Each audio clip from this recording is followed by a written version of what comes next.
nice to be back in worship with you today.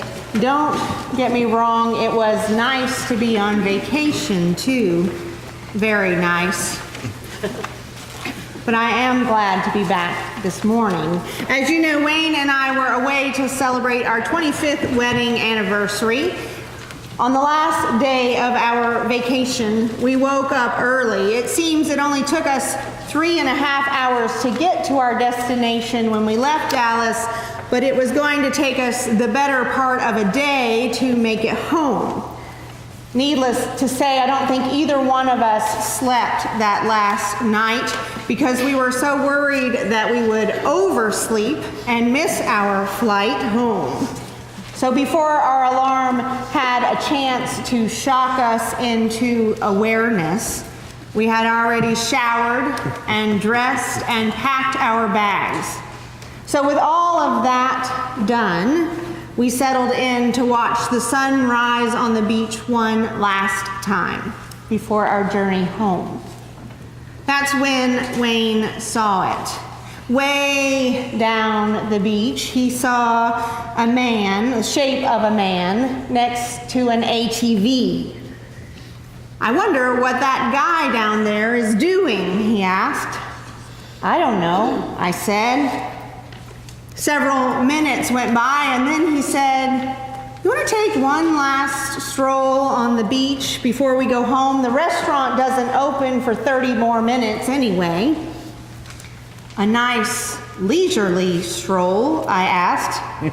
And I reminded him that my tennis shoes were already packed away in the suitcase, so I would be walking barefoot as not to mess up my sandals before our flight. But as soon as we made our way onto the beach, I knew that I was in trouble, as Wayne immediately started walking toward the shadow of the man on the ATV, which had now moved about 30 yards further down the beach than he was. "Hey, that guy is still down there. I wonder what he's doing," he said again. Now, being married for 25 years has given me the wisdom to know that this is Wayne speak for we're going to catch up to that guy down the beach down there and figure out what he's doing. So he hurried along and I lagged behind.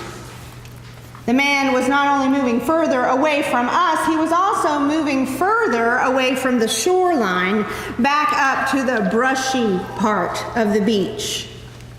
I lingered, watched a magnificent sunrise, took some pictures with my phone, and lollygagged, hoping to dissuade him from wanting to walk that far, but it was all to no avail. I finally had to relent and told him to go on ahead. I would catch up. After all, I didn't have any shoes on my feet. Our first reading this morning is from Psalm 24, verses 1 through 6. Realization. "The earth is the Lord's, and all that is in it, the world and those who live in it. For he has founded it on the seas and established it on the rivers. Who shall ascend to the hill of the Lord? And who shall stand in his holy place? Those who have clean hands and pure hearts, who do not lift up their souls to what is false, and do not swear deceitfully. They will receive blessing from the Lord and vindication from the God of their salvation. Such is the company of those who seek him, who seek the face of the God of Jacob." The end of vacation always feels like a drag. The bit of news that I had managed to read at the only hour the internet actually worked at the hotel, somewhere between 2 and 3 a.m., was beginning to creep back into my worldview. And it had me down as we prepared to come home. I read about a seemingly random shooting in Kentucky targeting black people doing their grocery shopping at a Kroger store. Maurice Stallard and Vicki Jones were dead. This news seemed to barely even be mentioned in the wake of multiple pipe bombs that were being mailed to those whose political ideologies were considered to be a threat by one man. A hurricane. Not that far from where we were staying, there was no mention of its victims. A caravan of nameless immigrants traveling hundreds of miles on foot, hoping for something better, sure that life awaited them just across the border, so much so that walking didn't seem like a chore, but putting one foot in front of the other seemed more like a holy quest. The landing gear caught me off guard. We made it to Houston, and as everyone began to reconnect, their phones started to buzz to life in the wake of another shooting. I was filled with dread last Saturday as I saw the words scroll across my screen. This shooting was in a house of worship. Joyce Feinberg, Rose Mallinger, Jerry Rabinowitz, Cecil Rosenthal, David Rosenthal, Daniel Stein, Melvin Wax, Irving Younger, Richard Godfried, Bernice Simon, and Sylvan Simon were all dead. There is nothing like vacation to help one see just how connected events and things and people really are. Our next reading is from the book of Revelation, chapter 21, verses 1 through 6a. Hope. Then I saw a new heaven and a new earth. For the first heaven and the first earth had passed away, and the sea was no more. And I saw the holy city, the new Jerusalem, coming down out of heaven from God, prepared as a bride, adorned for her husband. And I heard a loud voice from the throne saying, "See, the home of God is among mortals. He will dwell with them as their God. They will be his peoples. And God himself will be with them. He will wipe every tear from their eyes. Death will be no more. Mourning and crying and pain will be no more. For the first things have passed away." And the one who was seated on the throne said, "See, I am making all things new." Also he said, "Write this, for these words are trustworthy and true." Then he said to me, "It is done. I am the Alpha and the Omega, the beginning and the end." "Hey, what's this?" I yelled at Wayne, partly hoping to distract him from his goal of reaching the man on the ATV. And he turned and walked back to where I was standing. "What?" "This," I said, pointing to the sand. There were some weird marks there that looked like something had been dragged across the sand. Wayne's eyes lit up. "Those are turtle tracks. Here's where the turtle came up. And look, over there, there's where she went back down to the ocean. That guy is collecting turtle eggs. Come on, let's go." By now, I am practically running to keep up with him, letting out little sounds of protest, ooh, ooh, ah, each time a little broken shell gets lodged into my feet. The sun is up now, and it's starting to get hot, and I'm beginning to sweat and my feet hurt, And we're a long way from the hotel, and I'm beginning to think we're not going to make it back in time to eat breakfast before we have to leave. But we finally catch up to the man on the ATV. And sure enough, he's collecting turtle eggs. Turns out he rides down the beach every morning looking for those weird tracks I found in the sand. And then he carefully digs up the turtle eggs that were laid the night before and transplants them to a man-made nest further away from the shoreline in the turtle sanctuary, where they will be safe and protected. And then he plants a marker on the new nest with the date on it, and he returns each day to check on the nests and see if anyone has hatched. He motions for us to walk a little further with him, and then he points to the ground and says, "See?" Now it takes my eyes a minute to adjust. I don't see anything at first, but then I see it. A small, half-dollar-sized sea turtle with a little bit of shell still stuck to it, floundering around there on the sand. Then, suddenly, I'm adjusted, and I see another, and another, and another, and soon all I can see are these little tiny turtles everywhere, all around us. And the man begins collecting them, and he throws them all in this big white bucket. In broken English, he explains he is going to return them to the ocean, to their home, and he motions for us to join him. More walking. Back over the sand that hurts, and by now I'm sure that thousands of pieces of broken shell are lodged in my soles.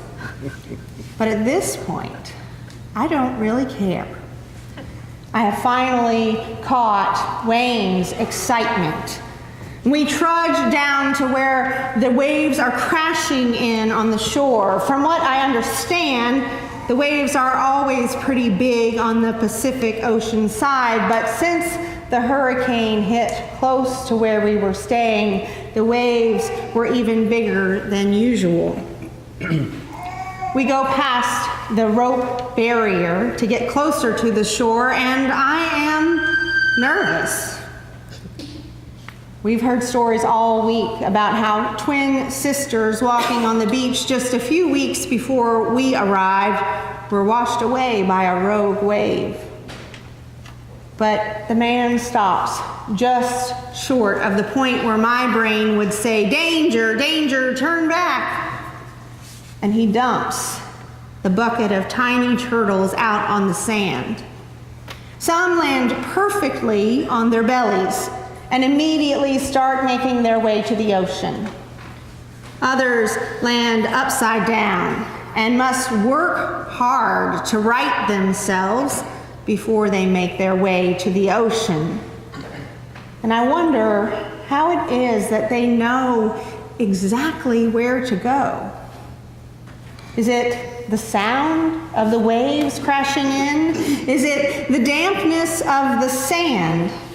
Somehow they all seem to know where home is. And even when a large wave finally reaches the place where they seem to be clumped together and whisks about a third of them into the ocean and pushes the other 2/3 back further than the place they began, they all just struggle to right themselves again and immediately orient their paths and head straight back to the ocean, undeterred by the chaos and the scariness of the home that beckons them to come. Our next reading is from the Gospel of John, chapter 11, verses 32 through 44, coming home. When Mary came where Jesus was and saw him, she knelt at his feet and said to him, "Lord, if you would have been here, my brother would not have died." When Jesus saw her weeping, and the Jews who were with her also weeping, he was greatly disturbed in spirit and deeply moved. He said, "Where have you laid him?" They said to him, "Lord, come and see." Jesus began to weep. So the Jews said, "See how he loved him." But some of them said, "Could not he who opened the eyes of the blind man have kept this man from dying?" Then Jesus, again greatly disturbed, came to the tomb. It was a cave, and a stone was lying against it. Jesus said, "Take away the stone."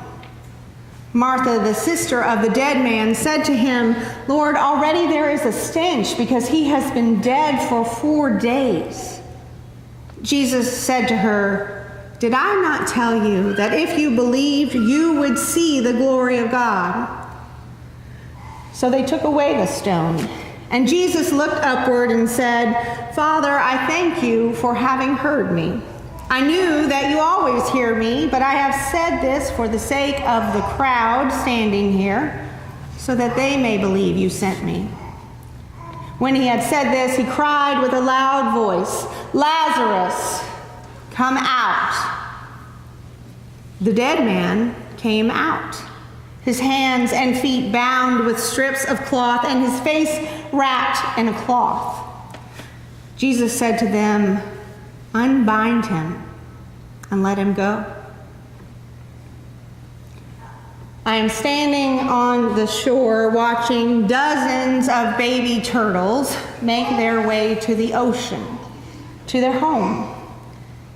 And suddenly I find myself crying. Crying because it's time to come home. Crying because I want to go home. And because at that moment, with everything that I read that morning, it feels like home will never be the same. And because, well, it felt like the right thing to do.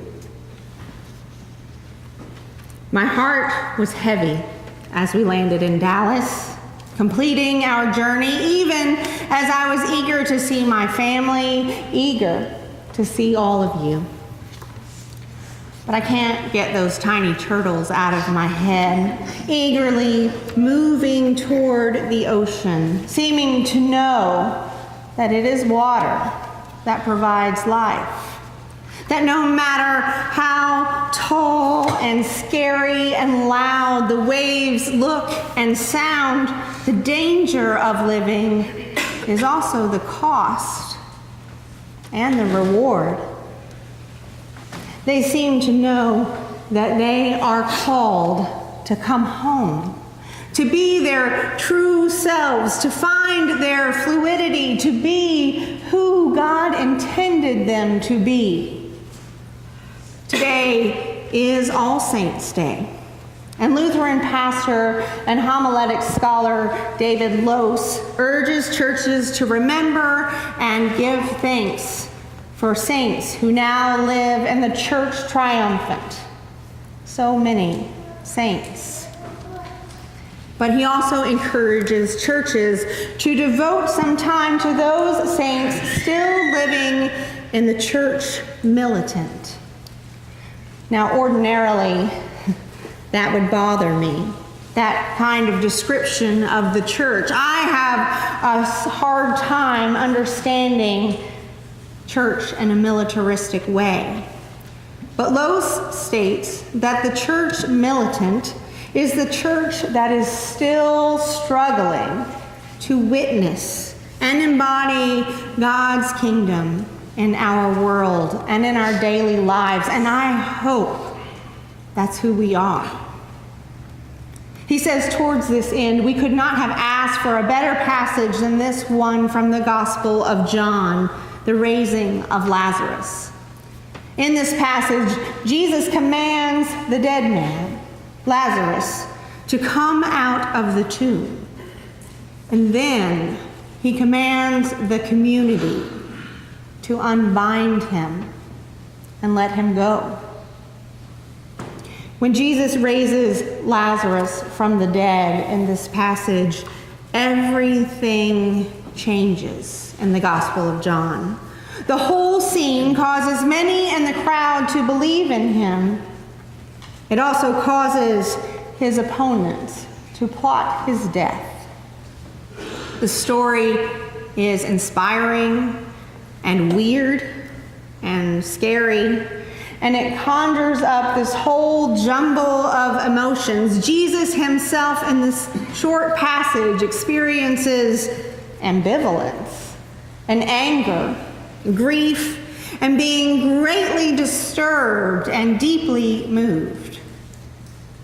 And even so, he still heeds the call to bring life.